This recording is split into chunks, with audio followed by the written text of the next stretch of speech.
Wadi Songo, Wadi Sembilan kan. Pendekatan yang dibawa pada masa masyarakat orang Jawa itu suka kepada hiburan, maka dibawa pendekatan hiburan. Dan kalau kita tengok budaya pun, kalau kita tengok para nabi dan rasul Allah Ta'ala utuskan pun seakan macam tu.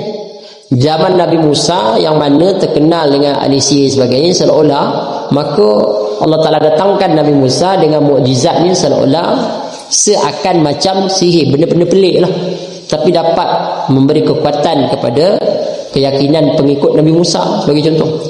Sedangkan zaman Nabi Isa sesuai pula pendekatannya, sesuai zaman Nabi kita, sesuai pula dengan aspek kita kata puisinya kan, sehingga boleh digantungkan dekat Kaabah puisi. Maka Allah Ta'ala datangkan Al-Quran seakan macam itu. Jadi pendekatan budaya ini sangat penting. Jadi selagi mana tidak bertentangan dengan syariat, jadi kita boleh buat kan?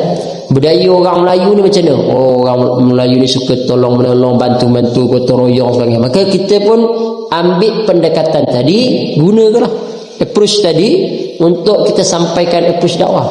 Orang Melayu ni suka buat tahlil kan, kenduri kendara sebagainya. Maka kita sampaikan mesej dakwah kepada orang Melayu melalui media tahlil yang kita buat.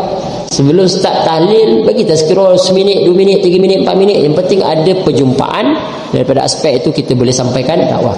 Tapi setengah orang kata, alah ini bid'ah finnah, habislah, tak boleh buat apa ke kan, mana boleh nak kumpul orang, sesaja nak kumpul kan.